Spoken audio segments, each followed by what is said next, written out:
Welcome to the Books of Titans podcast, where I seek truth in the world's best books. I'm your host, Erik Rostad, coming to you from the beautiful Books of Titans studio in Franklin, Tennessee.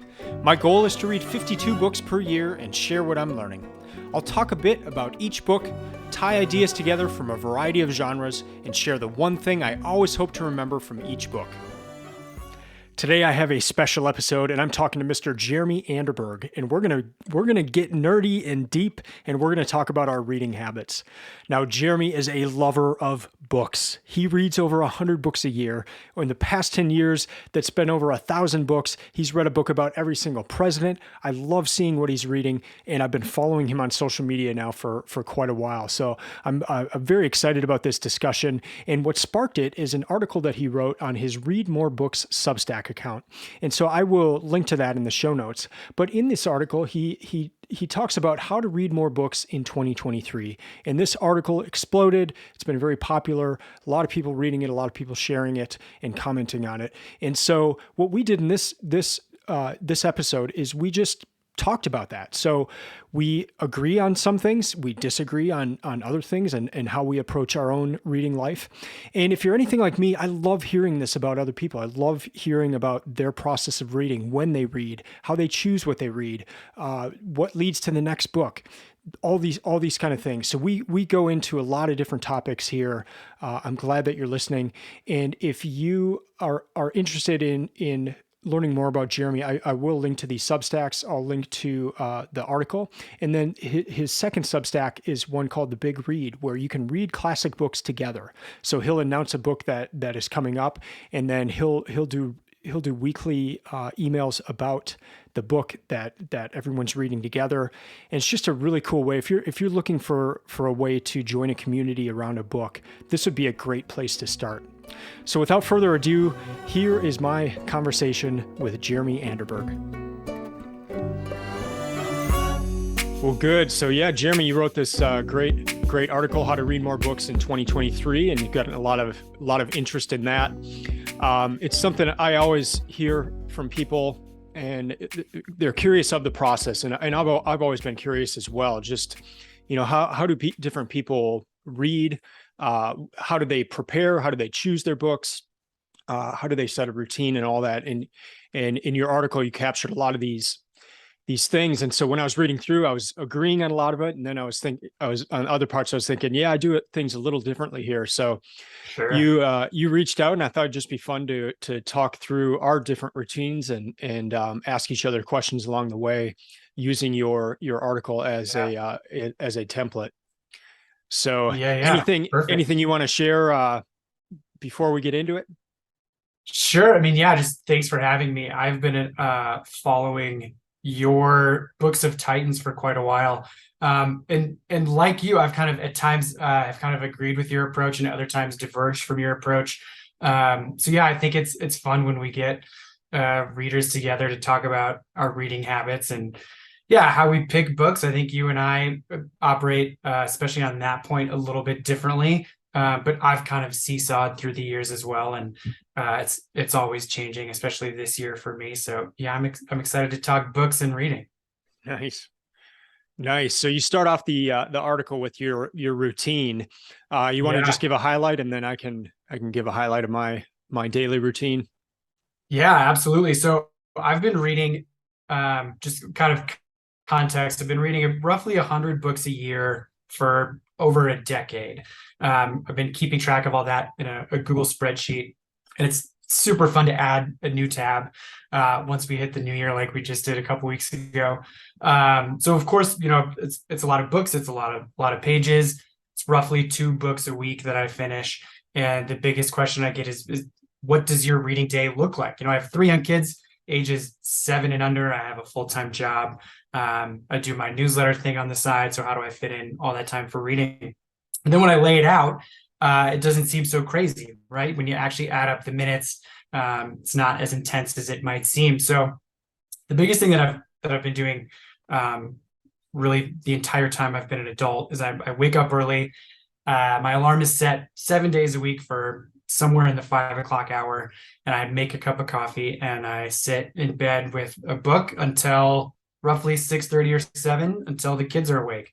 So right away, that's what, 45 minutes to an hour of reading, very first thing in the morning. And that sets up my day beautifully. Like just even on like a mental, emotional level, it kind of fuels me up. And I have always been someone who prefers to get up and have some calm, even if it takes effort before the kids are awake. I'm not someone who wants to wake up with, screaming kids in their face at 7 a.m. So yeah, I've been choosing to get up early for a long time, and that's made a huge difference. So that's 45 to 60 minutes right off the bat. Throughout the course of the workday, and even through school pickups and stuff, I'll sneak in another 2 to 3 or 4 10 to 15 minute chunks of reading. When I need a work break, I'm going to grab a book instead of scrolling Instagram. That adds up to another 30, maybe even 40 minutes a day. And then at the end of the day, my wife and I will read in bed for 30 minutes before I yell at Alexa to turn the lights off.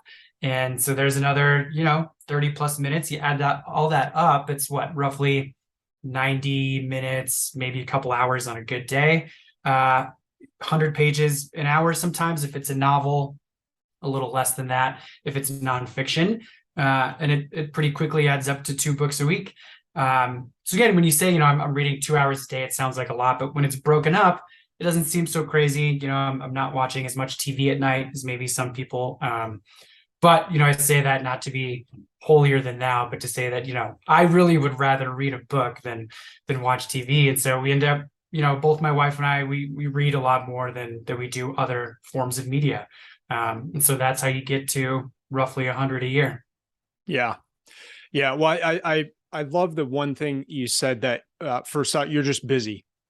Like you've got a lot going on. And I think a lot of people assume if someone's reading a lot of books that maybe they're not working, or they have like a really easy job or something, or just, you have a lot of time, and that's really not the case. And I'm in a similar boat to you, married, 2 kids, young kids, 5 and 8, full-time job. I've got like other side project type things.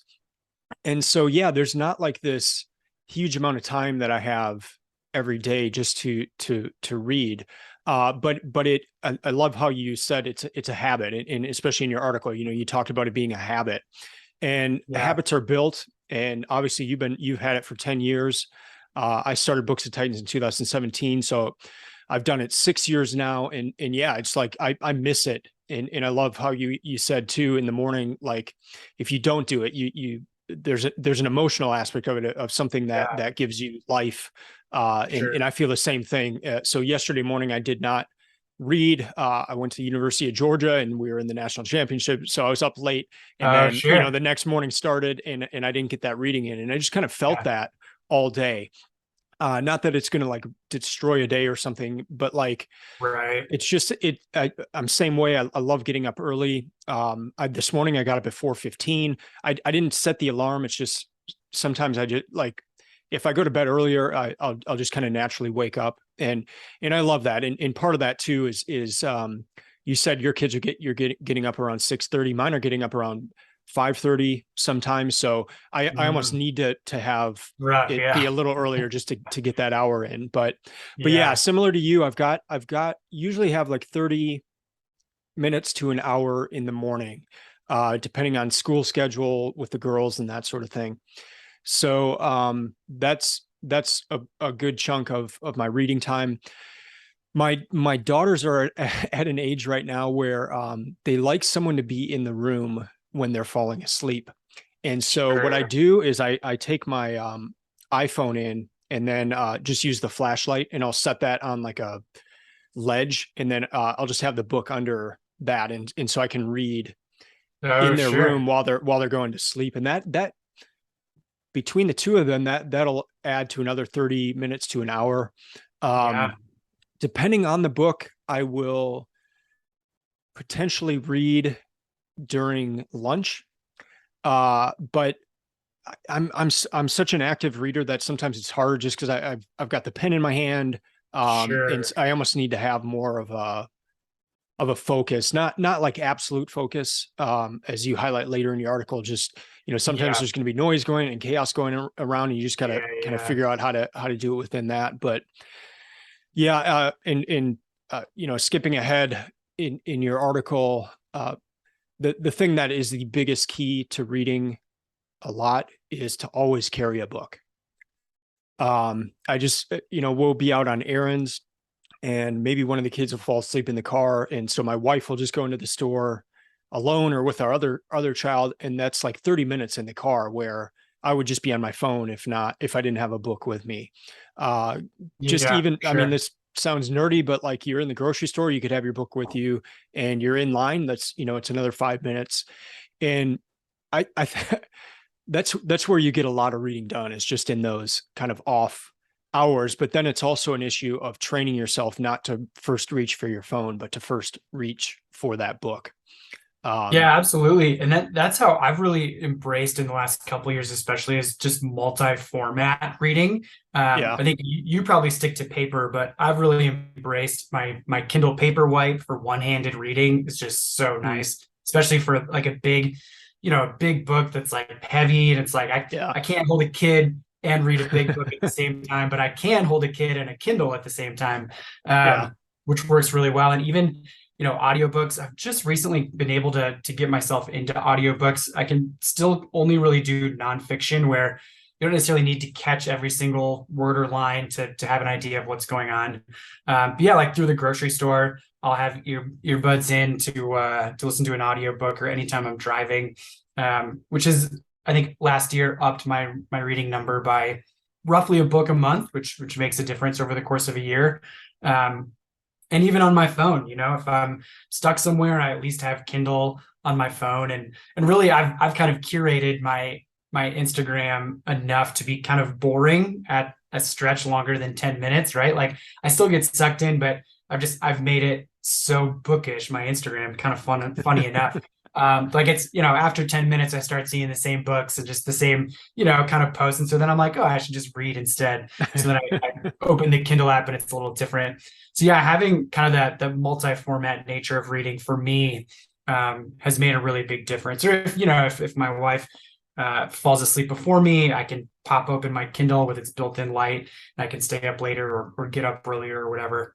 So I quite appreciate that, particularly in the last couple of years as life has gotten more chaotic. I've figured out how to read beyond just sitting in a spot with a hardback book or whatever. Yeah. Yeah. And I mainly stick to paper. And the main reason is there's just something in my brain to where I can kind of picture a part of the book that so if there's like an idea, and Yeah. I I can almost picture it, not like photographic or anything, but just I can picture the part of the page it's on. And Yeah, then for sure. I've always got this pen in my hand, so I'm always like writing, and then that that just kind of helps with the interaction. I'm taking notes in the back of the book. For So sure. I've done a lot of trial and error with this, and I still occasionally will read something on my iPad, but that's mainly like if I'm traveling, and Sure. as you said, I just don't want to carry the book with me.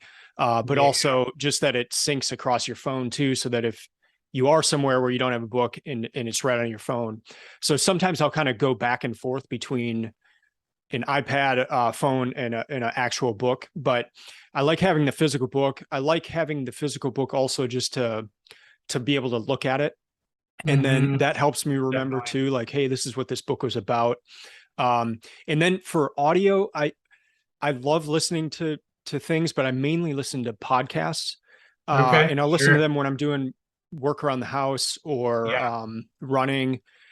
With books, it kind of goes back to that same visual thing, like Yeah. especially with names, I need to see the names or it Sure. just doesn't stick in my brain. Yeah. Yeah. And my Yeah. my I hear wife you. will tell you too that I'm not a good listener. So I I've had to stick with the physical books. But yeah, I just think like, gosh, the truck drivers out there who could just get an Audible Yeah, account and go nuts. Like, for and sure. if I mean if that's the way you can learn, like that is amazing. If you can retain a book listening to it audibly, that's incredible, and more power to you. Yeah, Um for sure. Yeah, and what's really helped too with embracing the multi-format, because I'm also a note taker. I've just always have naturally reached for a pen when I read something that I like in a book, whether it's a interesting fact or more often some sort of psychological insight or even just like a beautiful sentence in a novel. But I've learned to take those notes on Google Docs on my phone. So anytime I come across something in a physical book, I'll either take a picture of like a whole paragraph, or I'll type in the sentence or two that I really like.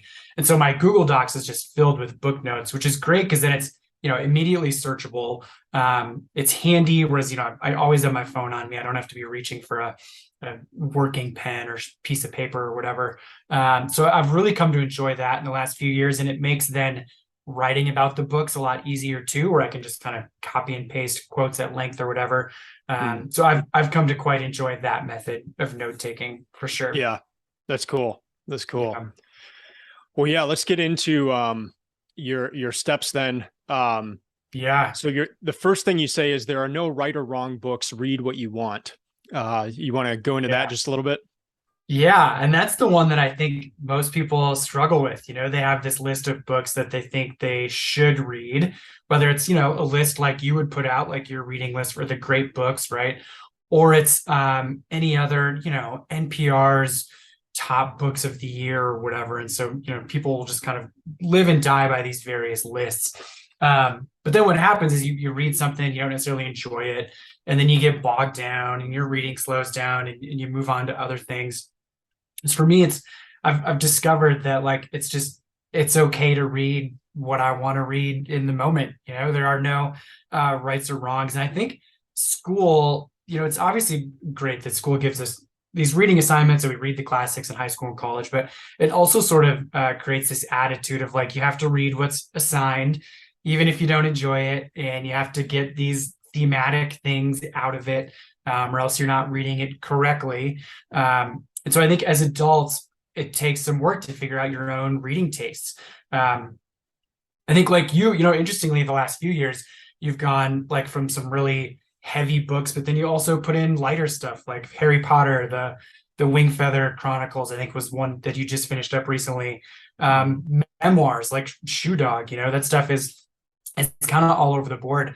And I think if you can learn to read the books that you want to read, then you'll be more excited to read, right? It's a very logical statement, but I think it's something that a lot of people just kind of need the permission to do. They need to let themselves do that. Because I think inevitably too, your reading taste will change and grow, right? You can only read so much James Patterson before you get a little tired of it and you're going to move on to something else. Maybe it's more literary, maybe it's not. Either way, I'm kind of the mindset that all reading is beneficial. And so you might as well read what you want. Yeah. Yeah. There's another big reader on social media, Alex. He calls himself Books with Alex. And he's got this saying, read what you love until you love what you read. Yeah, absolutely. So I like that. What is your process then? So let me just take a step back. I define two kind of main methods of selecting books. And one I call the serendipity method of you're reading a book and maybe footnotes or suggested books in the back, or even a book they reference that leads you down a trail. And so it's just kind of this, you started with one book, it's leading you to other books. That could be part of it. Or you just walk into a bookshop and you're like, man, that looks awesome. And so you select that book. So I call that the serendipity approach. The other approach I call kind of a planned approach. What would you say you fall into if it's just those two categories? Yeah, I would actually say that mine is almost a perfect mix of both, where I tend to really like having a broader plan in mind, but I try to use that plan for maybe only half of my reading. And then I like to leave room for what I like to call just whim, with a capital W, reading at whim, right? What's on my shelf when I'm looking at my bookshelves. I have a number of like big IKEA shelves in the room behind me here. And I'll look at it and I'll say, what is something that just kind of catches my eye for whatever reason? And I'll grab it and start reading. And so I had from roughly 2016 to 2020, I read through biographies of all the presidents. And that was probably only a third of my reading, but those books were often just so big and dense, right? That they took kind of an outsized amount of time compared to my other reading. I would fill in the gaps with just, I reread Harry Potter a couple times in that time period. Lighter stuff that isn't so demanding. Last year, I made it a goal to read more books by women in general. So I read a lot of classics, Little Women, Jane Eyre. What else there? Rebecca was incredible. And so I made a plan of probably, 30 to 40 books. And that was a little less than half of my reading last year. So this year, actually, kind of funny enough, is the first year I don't have a larger plan, and it's making me a little bit crazy. I find myself wanting one. So like I'm kind of going into this year thinking that I'll just read everything at whim. But at the same time, when I've thought about it a little more, I've really been enjoying sci-fi and fantasy reads. Just the world is heavy. I have young kids. There's like this piece of me that wants to just escape into faraway worlds when I'm reading. And so I've considered now, I was kind of going to do it by whim, but of course, just yesterday I found myself making a list of like, oh, what are some like of the sci-fi fantasy classics that I could read this year? So that may end up what I kind of focus on. So yeah, I definitely do like kind of a balance of both, very intentionally. Yeah. And then how many books are you reading at a time? Do you just stick with one, or do you have a few going? It's often two. So actually probably three. So one fiction, one nonfiction, of the paper variety, and then usually one audiobook at a time also. And that, like I said, is generally nonfiction on audio. Stuff like memoir or even like true crime is pretty easy to follow for me when I'm doing other things. And even, when I'm reading on my Kindle, it's often an e-version of a paper book that I'm reading, just so I can kind of go between formats, which feels a little silly to have like multiple copies of the same book, but it works really well. So yeah, I'm most of the time doing one novel and one nonfiction at the same time. Okay. Yeah. So I'd say before I started the Books to Titans project, I was 100% serendipity approach. And so just whatever was happening. And the other part of that is I probably had like 5 books going at a time. So they're just, I have like a stand where I keep my books, and there'd be 5 on there at any given time. Yeah.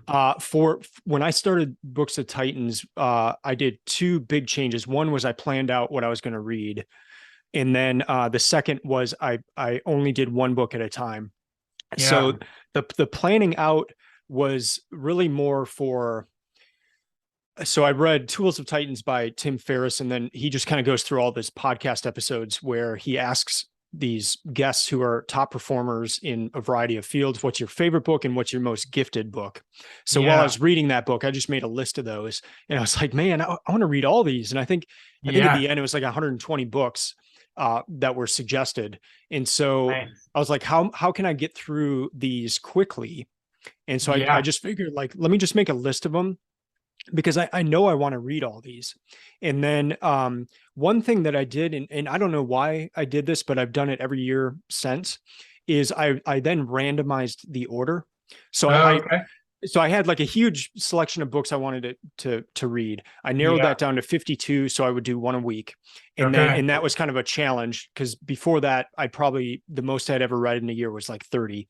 So I knew this would be a challenge. I knew I'd have to make changes in my life, maybe like stop reading news, limiting TV, that kind of thing. And then I randomized the order. And the main reason is, if I had chosen the order, I would have, even unconsciously, I would have packed the books I was most excited about at the very beginning. Sure. And so I think just by that act of randomizing, it just helped it like keep it fresh the whole year. And I was not in charge of the order that I read them. The 1 book at a time came about because, again, it's just kind of a limitation in my head. If I have more than 1 book going, and especially if they're on even somewhat similar topics, I have a hard time remembering which book it came from. And if I can remember what content came from what book. It just helps me to remember the book better as a Yeah, that whole. makes sense. And then there's also this aspect of it of if it was just one at a time, I would have to get through it in order to finish it. Yeah, In order to make yourself get to the kind of a hard rule. Yeah. get to the next book, which leads to your second point here of don't be afraid to give up or hit pause. So this is Yeah. one that we differ on a little bit, but I think it's due to our approaches. So Yeah, you probably. start on this, and then I'll share why I just do why I Yeah. don't give up books. Yeah. So the plan approach this is kind of related. I think it helps because like when I had this goal to read a biography of every president, um, I knew that like if I didn't have this larger goal in mind, I might read something dry about William Henry Harrison and just want to give up. But I knew that like that future me, right, would have wanted to read all these books in full. So there's some extra motivation there when you have a plan to get through books that even if they're not exciting in the moment, offer a lot of value and will help you grow as a person or provide to your knowledge base or whatever. So I definitely think there's some value in continuing hard books when you don't want to, especially when you have a larger goal in mind. If you're not someone who has like a reading plan or a reading goal, quit at will is kind of my own philosophy there. Like, why not, right? Life is too short to read books that are just dragging you down, especially if you're someone who kind of struggles with picking up the habit anyway. I would say if something isn't catching your attention, if you're not excited to pick it up and read it, pause, right? I do that a lot where I'll even recognize that like this book is probably really good. For the whatever reason, this moment in my life, it's not working. I'm going to put it back on my shelf, pick it up again sometime later. And it's often even, years later, I'll pick up a book that I know I hit pause on. Sometimes I'll restart it. Sometimes I leave the bookmark in and just start from where I left off and try to remember, as much as I can. I just did that with a 700-page biography of Ted Kennedy that I started a year or two ago. I got a few hundred pages in, got slowed down. I picked it up towards the end of 2022 here, finished it, really enjoyed it. And sometimes that just happens. And so I am definitely an advocate. If something is not resonating with you, put it down, especially, like I said, if your goal is to read more books, if you have a hard time with it anyway, you really should be reading something that you're excited to pick up anytime you have a chance, right? If you're not excited to read it, then you're going to reach for the TV remote or you're going to reach for your smartphone way more easily, and you're going to have to exert more willpower just to pick up the book. I think there are generally better uses of your willpower. So I say, quit at will. Any and often, I know. I really appreciate this rule that Ryan Holiday follows. I know he got it from somewhere else, is to do the number 100 minus your age. If you get to that page count, you're not into it, put the book down. So, if I get 65 pages into a book and I'm not into it, I'm happy to put it down. Yeah. And I'm glad you made that distinction. If you don't have a plan, because when I was doing the serendipity approach pre 2016, I would not give up a book, and that was not a good thing. I wish I wish I would have given up books that weren't, because I would just try to force my way through it. And like you said, then then it becomes an issue of willpower, and you're going to lose that battle. So, so on the serendipity approach, I would definitely say give up. And actually, my rule is I don't stop on books, but I recommend everyone else stop books. I hear but the main reason I say that of not giving up books is because of my approach and that planned approach. So each year I have a notebook. I just call it my everything notebook. And at one of the first pages every year, I just have a page of books, that I come across. And it might be in talking to you. It might be in going to a bookstore. It might be in a newsletter that I receive. There's just, getting book suggestions throughout the year. And I just write every single one of those down. So by the end of the year, I have this huge list of books, and then I choose the 52 that I'm going to read the following year. Oh, sure. But I've been thinking about these books then the entire year. So For if sure. they're on my final list, like I've done the research, I've talked to people who have read them, I've Yeah. wanted to read them, or they've been a book that I've wanted to read forever. So my not quitting or stopping a book if I'm not enjoying it, I've already put in that time of like, I know I want to Right. read this book. And Yeah. I know if I quit early, I might miss something that is really good at the end. And that's For sure. happened multiple times with the project of just, you almost have to read it to the end to get the good stuff. Um, but I say all that. And the last year, 2022, I did give up 2 books, Okay. and I stopped them early, and then just picked another book. And for me, it's going to be on the content side of it's just content that I don't want in my head. I will quit a book early. And so that Sure. was the case last year. There were 2 books in particular I just stopped early. And so yeah, so even with that hard rule, like I I, I did make a Yeah. few concessions last year. Was one of them the Civil War series by Shelby Foote? Well, that was 2 years ago, and that Okay. was more. I did give that up, but that was I just ran out of time, and Sure. they were so big. So So I here's, read the yeah. first of the 3 books.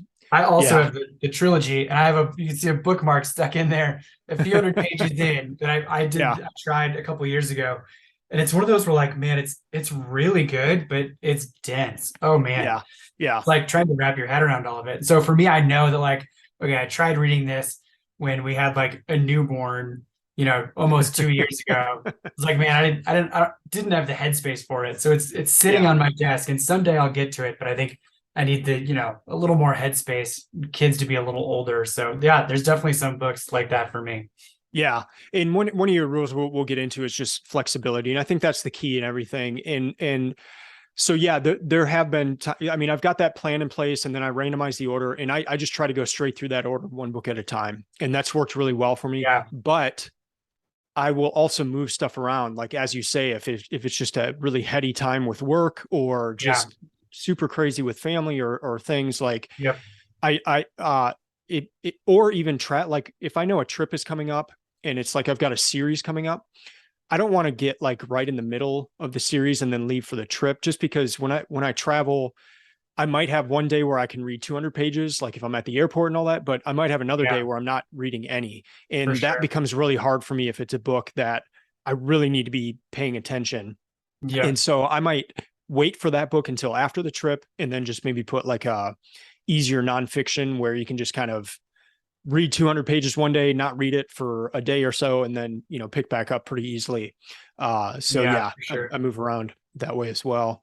Yeah, Well, good. The next one is always have a book on hand. We mentioned this. This is, yep, I mean, that's like the number one rule. I've tried to ingrain that in my daughters as well, and they've yeah, started carrying books with them. So that's for sure. but yeah, that's a good one. Yeah, yeah, absolutely. Yeah, I mean that's part of, having learned to read on my phone is part of that. Or to, always have multiple options for books, especially in the house, no matter what room I end up in, there will be a book there somewhere. So Yeah, even if, I don't have the book that I'm currently reading on hand, I might pick something else up and flip through a few pages just to exercise that muscle, and to exercise that habit a little bit. yeah, To always reach for a book first. Yeah, I think, that's like the kind of the simplest and also probably like the most impactful tip there is just like to train yourself to always reach for a book first, and that of course means always having a book on hand. Yeah. yeah. Number 4, you've got read in a group. So tell me the types of groups that you've been in. I know you kind Yeah. of run a Substack group as well. Yeah, So yeah, yeah, yeah. So the gist of this of reading in a group is just to give yourself some accountability. So for me, so I have a newsletter, readmorebooks.co, where I send out a newsletter every Friday and I review a couple of books. And for me, it's accountability of like, okay, I have to kind of keep reading all the time, or I'm not going to have a newsletter, right? There's like a little bit of motivation to always keep reading, which helps. And I think the same thing can happen within a group. So I'm part of a physical book club here with a group of friends of about 10 of us who meet once a month to read a book.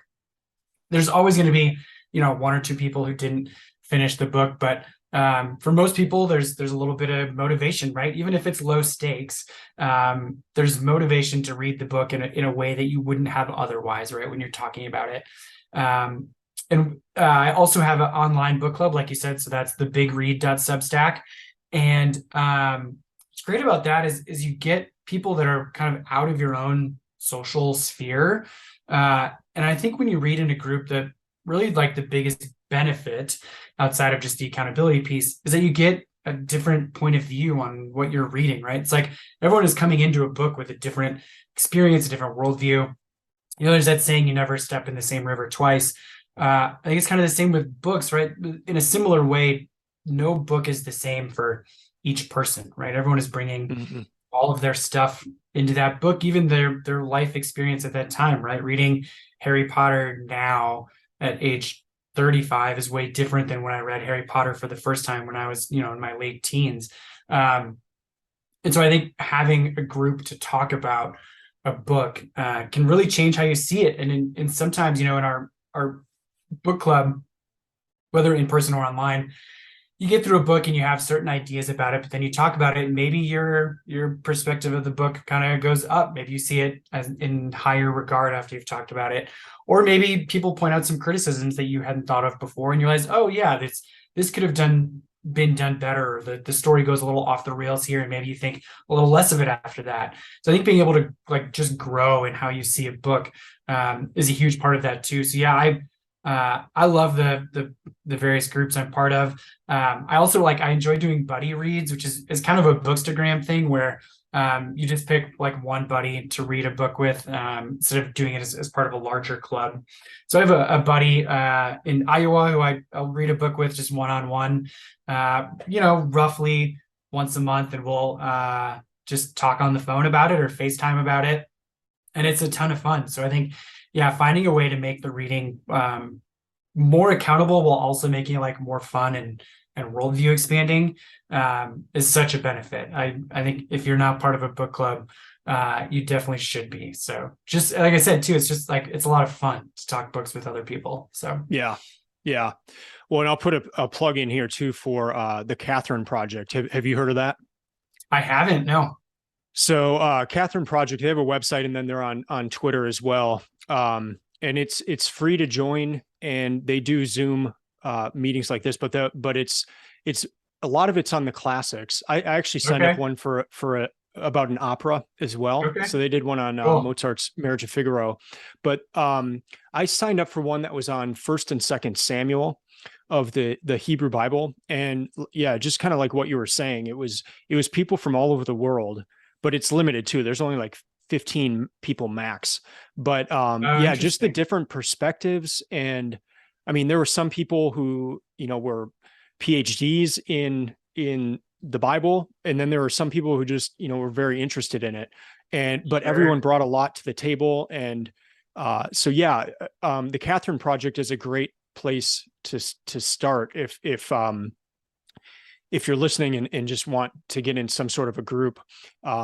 I've enjoyed those. You just sign up for their newsletter, and then you got to sign up quick once they release the courses because they fill up. But that was excellent. And then that's something with so 2023 is a transition year for me where I'm going from phase 1 to phase 2 of this reading project. Phase 2 is going to be where I read through 200 of the great books. And so one thing I'm doing is I'm going to try to have at least one call per book. And so I've had people say that they're interested, not necessarily in reading all of the books, but in kind of picking and choosing along the way. And then, I'm thinking of just having, and maybe I'll do it in person with the bookstore where I'm a business manager here. I may do it in person there, but then also have kind of a Zoom feed going from the physical location. But there's a lot of power in that, in that discussion. And then you're going to get things out of it that you wouldn't have. And just that different perspective too. There's a Murakami. I did a podcast episode on this, but there's this quote by Murakami that really bugs me, Haruki Murakami. And it bugs me because everyone quotes it as him saying it, but it was a character in his book that said it. And Okay. it's something along the lines, if you read all the books that everyone else is reading, you'll think the same things as everyone else is thinking. And Okay. I couldn't disagree more, but in really Yeah. because of what you were saying, where everyone brings their own life experience. And when Yeah. I talk to people about a book, I often wonder if we read the same book because Yeah. they get something so completely different. And so, For yeah, the sure. power of just talking. And for me, one of the reasons I started the Books of Titans project is my close friend group was not into reading. And so if I was Yeah. going to pursue this, I needed to pursue connections outside of that group. For And sure. you may need to as well if you want to become someone who is reading. And so there's tons of groups out there. You could start with Jeremy's, you could look into the Catherine Project. But yeah, try it. I think that's a great solution. Yeah, absolutely. So next up, you have Be Flexible, and we've talked about that a little bit. Anything else that comes to mind on the Be Flexible? Because you've got two parts on that. Yeah. So yeah, the first part is that the perfect environment is elusive. So we have kind of talked about that. And I love the story about Bruce Lee. So I don't think people would think of Bruce Lee and being a big reader, but he read voraciously. And there's this stories of him with his kids, practicing martial arts in the house, and his friends over, and things are crazy. But Bruce would be able to just sit on the floor peacefully with a book and just kind of tune everything out around him and still keep reading. So I have tried to kind of cultivate that where, if kids are watching a loud movie, or, what's often the case is like, our kids will be like watching three different things on their various tablets or whatever, or someone's making a mess somewhere, and I'll be able to sit on the couch with a book and just kind of tune it all out. And it definitely takes practice, and even an Yeah. agreement like with my wife, like we've kind of agreed like the mess is worth it to be able to tune things out for a little bit. If you're not on the same page, that can go awry very quick. But yeah, so that's kind of part one, is that like the perfect environment is elusive. So don't try to like have the perfect environment when you're reading all the time. But then two, I think is important, especially when you're reading classics, is that you don't need to understand fully every word or phrase. I know when you're reading something old and tough, there's like, I think an instinct. It's like, oh man, I don't understand this word and it's really throwing me off. Or like, I don't get the gist of this paragraph, what's happening here. I need to like read it slower or whatever. But I think what happens is when you just kind of let yourself read through the difficulty, you'll actually end up having understood more than you thought. I think like, especially when you read Shakespeare, a lot of the language is like just feels discombobulating, right? You're like, what is this even the same language? In some cases it's not, right? There's like outdated usages and patterns of language. But if you just let yourself read through it, like let your eyes read the words without necessarily understanding every single one, you'll get to the end, you realize, oh, I get the gist of that more than I thought I did in the moment. And so when I'm saying be flexible, I think, yeah, the hope is to just give yourself permission to not know every word, to just kind of put in the effort to just keep going, instead of like pausing every time it gets hard. Just keep going, and Mhm. I promise you'll get more than you think you do, which I'm sure with you like going into the great books. I know that like you're taking down maps and spreadsheets and all that, but is there a part of you where you just kind of have to make yourself keep going to have that experience, or else you get bogged down? Do you kind of feel that at all? Yeah, and so the book I'm reading right now is the Bible, and I'm just reading it from start to finish. And Yeah. I did that for the first time in at the start of 2020, Okay. and read it in 2 months. So I'm trying to do the same thing. And I Yeah. actually, with the great books, I want to try to do that every year, where I just start the year in January and February reading through a different version, different translation Oh, of the sure. Bible.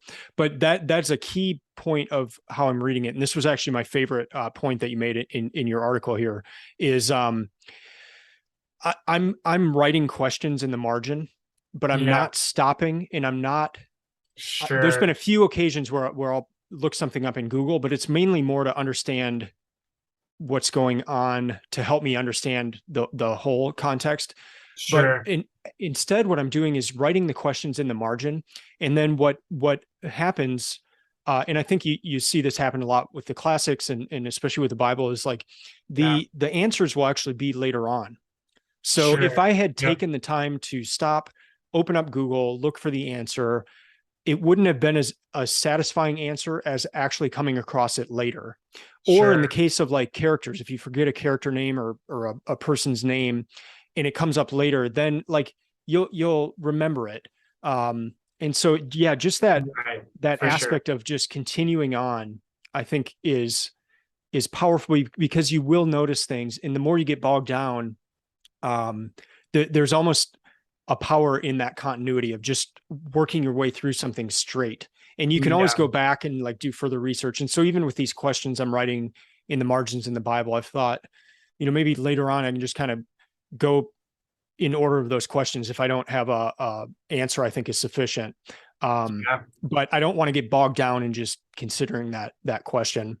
For And then sure. for your first part of the environment, it reminds me of a story that I read in the biography of Frederick Douglass, and he Oh, was sure. sitting by David Blight. Yeah, David Blight. It's a great Um, book. Yeah. yeah, Fantastic. he's sitting. Frederick Douglass is sitting in the White House waiting for a meeting with Abraham Lincoln, and he's just sitting there reading a book. And I was like, It's that amazing. that is. I mean, I'd be so nervous. Like I'd be, Right. and he's Yeah. just Yeah. like, I could just picture him like, because they said he was in the corner. I just picture him like in the Sure. corner, like leg up, like just Yeah. engrossed in a book, Right. Gosh. being Yeah. It's called a, at any moment to go in with Abraham Lincoln. Uh, yeah. but that is a superpower. One thing, I mean, I've got these headphones in. One thing that's kind of cheating now is with these AirPods, you can do like noise cancellation. Like I'll do that sometimes too Oh, sure. if I'm in a busy area where there's just a lot of noise. For me, if it's a lot of noise, it's not a problem. But if I can hear one conversation, it becomes a problem because then I focus on that. So if I'm in a coffee shop trying to read, I'm good unless I can hear one conversation. Then I'll put in these headphones and just do the noise cancellation thing with some Sure. music. But Yeah. Yeah. but other than that, yeah, being able to and have that flexibility of reading anywhere, it does take practice, but it's a good thing to work towards. Yeah. Yeah. Absolutely. All right, so number 7, put in the effort to make reading a habit. And so we've been talking about this a lot, Yeah. but what are some other things you do to make it a habit? Yeah. The biggest thing is I've just made an effort to spend way less time on social media. I tend to think, classic like old man thought here, but it's just will rot your brain if you spend too much time on social media. And I've been guilty of it in the past and absolutely recognized it. So I deleted my Twitter account, earlier this year, and that was really great. It was even before Twitter went like crazy with Elon. I was so glad I did it. Um, and even Instagram, like I said, I've curated it to the point where it's just kind of boring after 10 minutes or so. I don't do TikTok. I don't get it. It's just me being a, mid-30s dad is probably part of it. But I think the impulse, right, for most people, morning and night, your morning and evening routines, whether it's, first thing you do in the morning, last thing you do at night, it's tied to your phone. And I think it's just worth asking is if those routines are really fulfilling. Like after you've spent 20 minutes scrolling TikTok at the end of the night, do you feel like happy with how you've spent those 20 minutes? I think if the answer is yes, that's great. But I think what happens is that a lot of people would say no, like I can feel my brain rotting in the moment and I just like can't put my phone down. So I would say like just really ask yourself those questions. Like, are those routines working for you and your, mental and emotional and spiritual health? And if not, then train yourself to read a book instead. And even if you just say, okay, I'm just going to read a book for like 1 minute and then get onto TikTok, odds are you'll keep the book in your hand for a lot longer than that because Mm-hmm. books are more entertaining, right, in the long run. And so, yeah, it absolutely takes work and takes willpower at first. But then, like anything, so with any habit, it gets easier as time goes on. And now, like for me, 10 years into doing this, it's just so natural for me to grab a book at the end of the day or first thing in the morning. Even, or for me, right, I tie it to a specific amount of time where I let myself play a couple word games on my phone as the coffee is brewing. But then once the coffee's done and I'm back upstairs in my bed with coffee, then I put the phone down and it's to the book. So if you're able to constrain it a bit, it will really improve your reading life. And again, not to sound like the old man yelling on his porch, but the less you can do social media, I think the better your emotional and mental health will be, for sure. So, Yeah. and yeah, it's making it a habit, as with anything. Yeah. Well, and I think the biggest shocker, one of the questions I get most often is, how do you find the time to read? And I've got this one blog post on the Books of Titans website where that's the title of the blog, is how do you find time to read? And all I Yeah. did was just in the body of the thing, I just put the average American watches 4.5 hours of TV a day. And that's all I put in the thing. And Oh, people, yeah. they thought that Yeah. was Yeah. funny, but it's like, Absolutely. you Yeah. don't realize how much time you're spending on these things. And not, yeah, like Yeah. you keep saying, like it's not that that's bad.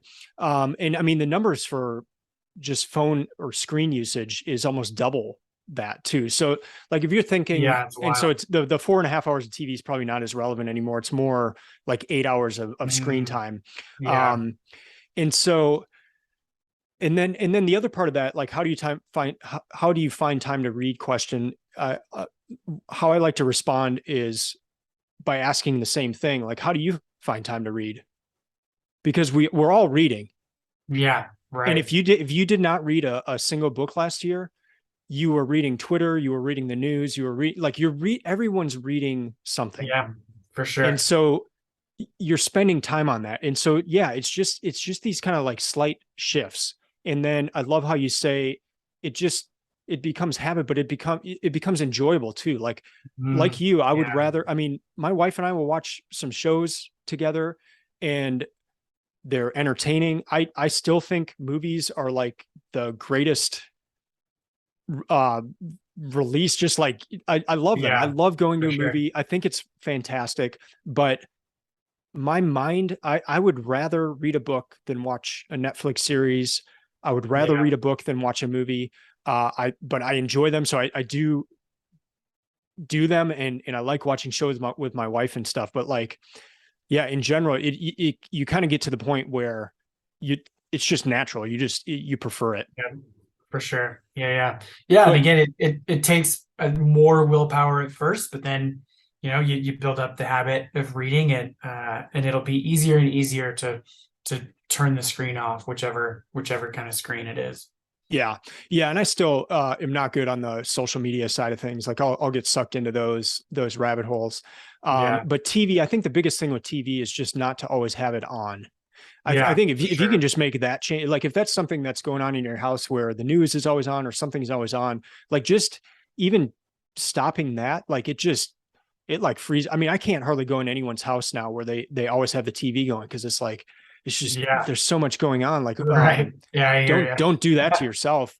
For And so sure. yeah, like, and the other thing for me, it kind of had to be drastic for me at first, because I used to read the news a lot, and then I Yeah, just kind of gave that all up. And part of it was just there were so many different uh viewpoints to the same story that I'm not smart enough to determine which was the truth. And I didn't have enough time to like read all the different angles to try to get at the truth. It's almost like yeah, you need to wait 15, 20 years and then read a book on what happened, yeah. where they've got all Right. the details, like, and still you're not going to get the full story, even that way. For sure. Um, and then with TV, it was just, yeah, I almost just had to give it up. It almost had to be a drastic thing at first. And then it just kind of like adjusts, and then you start enjoying reading and that sort of thing. But Yeah, the key point is everyone has the same number of hours in the day. yeah. And Yep. yes, you're busy, you've got jobs, kids, all these things going on, but we're at like the best time ever in the history of the world to be able to read, whether you can listen to Yeah, music. So even if you have a huge commute, you can listen to music on the way, or listen to a book on the way. There's so many opportunities. And so, yeah, it's a great time to be a reader. Absolutely. So number 8, you have track your reading. And so tell me Yeah. what you do to track it, and then I'll go into what I do. Sure, yeah, and this is another one of those. It's like it's a really simple tip, and it doesn't even hardly take any amount of time, really, but can motivate you to finish more books. So I just have a Google spreadsheet. It's pretty simple. I have columns for date finished, of course, title of the book, author, year it was published, pages. Then I also do some keywords. So whether it's like, World War II or Churchill, just kind of the subject, and then like a little bit of the genre as well. So it's like apocalyptic fiction or classic sci-fi or whatever. And so that then in that spreadsheet, I can just search for keywords if I'm making a list for my newsletter. If someone says, hey, do you have any recommendations around this subject? I can just do a quick, control F search, and it's super handy to find what I'm looking for. And then I also give it a star rating in my spreadsheet, and I track whether I've covered it in the newsletter and whether I've marked it in Goodreads. So I've, a number of columns, but I've been doing that same thing for, like I said, I think coming up on about a dozen years, actually. It's just a different tab for every year. And I remember the first time I hit 100, it was a few years after college. It was like so satisfying, right? We live obviously in like a very quantitative world, right? Where we track everything. And there's some downsides to that, but I think it's also really motivating, right? To just see a number of like, oh, the number of books is ticking up. And so, yeah, once I hit 100, I said, oh, I never want to be below that number again. And so having that like larger goal in mind, seeing the spreadsheet fill up throughout the year is a ton of fun. So yeah, I would say if you're not tracking your books, whether it's Goodreads or a physical journal, there's a ton of like reading journal specific notebooks out there. Anne Bogle's is one of my favorite. Or whether it's, just a simple spreadsheet. I love being able to look through it for past years. And then at the end of each month, I'll pick 2 or 3 titles to highlight the row that was a favorite of the month. It's like super fun to kind of see a record of your reading, which in many ways for me is almost as powerful as like a classic journal, right? To see what I'm reading, which is then like those books are tied to moments in my life, whether it's, I'll look back and see a title, say, oh, I was reading that like right when my kid was born. I read that on this great vacation. So I think it's super fun, and I definitely am an advocate for everyone tracking their reading. It doesn't take much time, and it's a lot of fun. Yeah. Yeah. And I probably go overboard on the tracking, but it's something I enjoy. I mean, I love spreadsheets. There's this one guy I see, he's got a coffee mug that says, I love spreadsheets. That's me. But like, kind of like what you were saying of just knowing where you were in life when you read it. One suggestion is just this is my everything notebook. I talked about it before, but like I do everything in here. So I journal in here. I do book notes in here. I do work, meeting notes, projects. I'll draw out projects that I'm working on design wise and all that. It's my everything notebook. And it usually fits within 1 year, but the power of that is I can look and see, oh, wow, I was reading this book when this journal entry was going on, like when this was happening in my life, when I was, and even when I was working on these projects at work. So it's just kind of fun to see all that. But yeah, like you, I do a spreadsheet. I just have like an Apple number spreadsheet I use. That is a good idea with Google. Just if other people wanted to look at it or something. But the columns, I have start date and end date, and then I've got the equation where it just shows how many days it took me. And then I've got another equation where it's based on the days, how many pages per day did I read? And I like to track that just because I'll notice if it's a book I loved, like it's a high page per day count, so it's kind of fun to see that. So I do the spreadsheet religiously. I have those up on my website if you want to download those and use it yourself. The second thing is Goodreads. So yeah, I do Goodreads and just kind of where I'm at each morning, page wise. But then I also use this app called the Bookly app. Okay. And that one I track the time reading. And so anytime I sit down to read, I turn that on. They have a app for the Apple Watch, so you can actually just do it right on your watch or on your Oh, phone. cool. Yeah. And then when I stop reading, I hit it.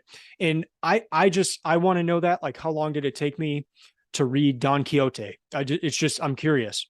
And then, how does that differ from reading The Count of Monte Cristo or something? So I want to know, but then I always share that when I talk about the books, because then it gives somebody else an idea of how long it will take them.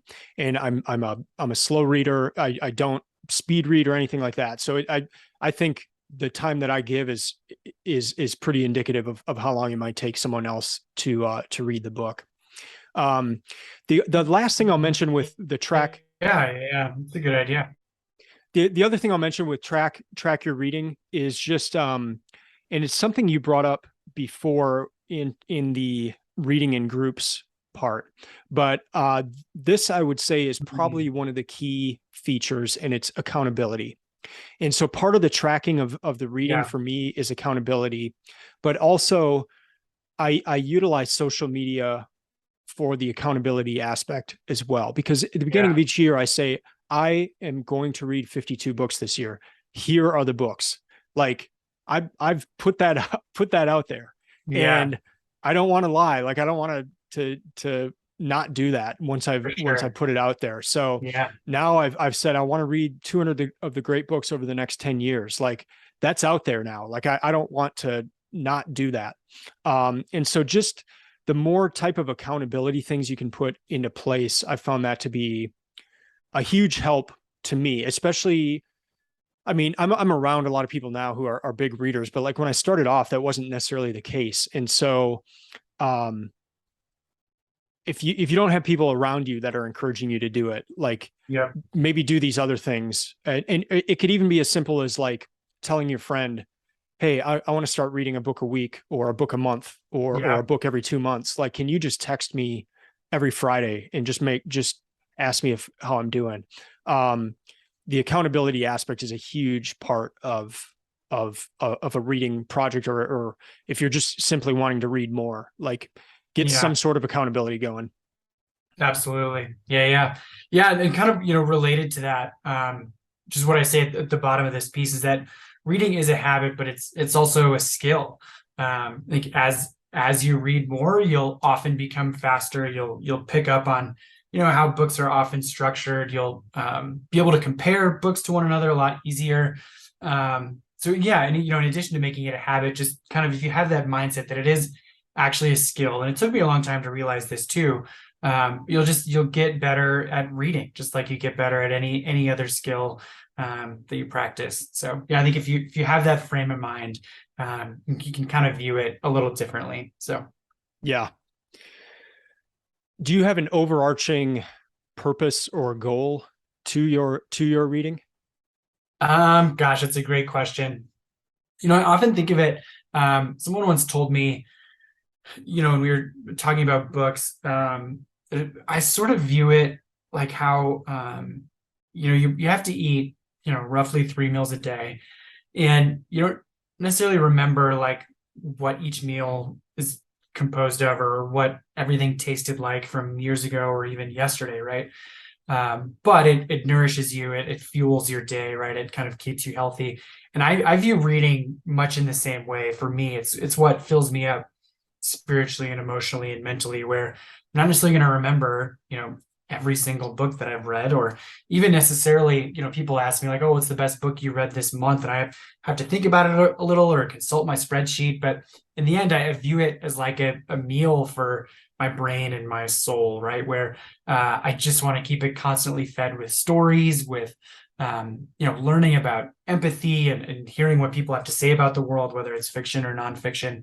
So for me, that's the larger purpose of just like nourishment, kind of period. And then also it's a little bit of escape. Of course, I think there's some of that, which I think is very healthy when it's in the right doses, right? I think we all need a little escape from real life sometimes, and better to do it in the pages of a book than a lot of other things. And there's also a bit of like just intellectual curiosity. I've always been a very curious person. I think, after college, I felt like I had this deficit of being able to kind of sate that curiosity. And so reading, like a big history book or biography just helps keep me intellectually curious, which, is something I'm sort of naturally interested in. But also when I think about longevity or ways that, these projects might contribute to what I'm doing at work or in the community, there are often things I'm picking up that I would not have been able to otherwise. So it fulfills, I think, a lot of purposes for me. And I think it can for really everyone too. Reading is not just about entertainment for me, which I think for a lot of people it is, and that's great. But for me, it does a lot of things. That's cool. And there's an aspect of it too. Like, even if you go into it of like, I want to go into it to get smarter, so I'm smarter than other people. Like, that will flip itself on its head, because the more you read, more you realize you don't know. Yeah. And so Totally. it's almost like a noble pursuit in that sense of like, you can go into it for the wrong reasons and all that, but like, there's almost a self-correcting mechanism in it, to where, it just sparks more curiosity to where you just want to read more. And you kind of go down these rabbit holes and that kind of thing. But then, it just also kind of keeps you in check, because there's so much you don't know. And like, sure. And it just helps overall. Like, if there's an issue there, I mean, there's a lot going on in that issue. It's not just going to be a simple yes or no or black and white. It's like, there's a lot going on. And the more you can realize that and kind of approach it that way, I think it's helpful. So, well, absolutely. Cool. Any last advice for someone wanting to get going? Maybe they're just like, their last book was college and they haven't read since then. They don't even know how to get going. That's a great question. I would say, so go pick up any kind of like cheap thriller that you can get your hands on, something that'll keep the pages turning with a propulsive story. I think it's more likely to get you like into reading if you're in a slump than anything else. So if it's John Grisham or Clive Cussler or someone like Tana French even is really fun. So I would say grab some fiction, something with like a really like fast-paced story, and that'll get the reading bug back into you. I think for me, whenever I'm in a reading slump, I go to a murder mystery where like I need to know what happens next, right? And then it kind of gets me back into reading like nothing else does. That's awesome. Yeah. Well, cool. Well, thanks, Jeremy. Loved the article and loved chatting through reading projects and how to go about reading. So thank you. Yeah. Thank you for having me. I sure appreciate it, Eric.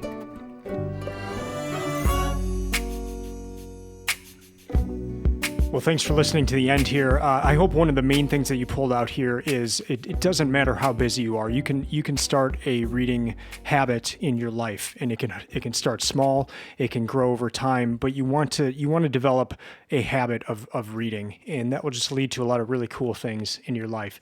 You may need to make some changes in how you spend your time, but the reading life is a really fun and good life. So, hope you got a lot out of this conversation, and please check out the show notes. I'll have all the links to Jeremy's where he lives. So, all of his websites, his social platforms, that sort of thing. And please do get connected to Jeremy there. That'll do it for this week. Thank you for listening in. I'll be back in a couple weeks. So for 2023 here, I'm going to start going back to every other week for the podcast. So I'll be back in a couple weeks with another episode. Till then, keep reading, keep learning, keep listening. I'm out.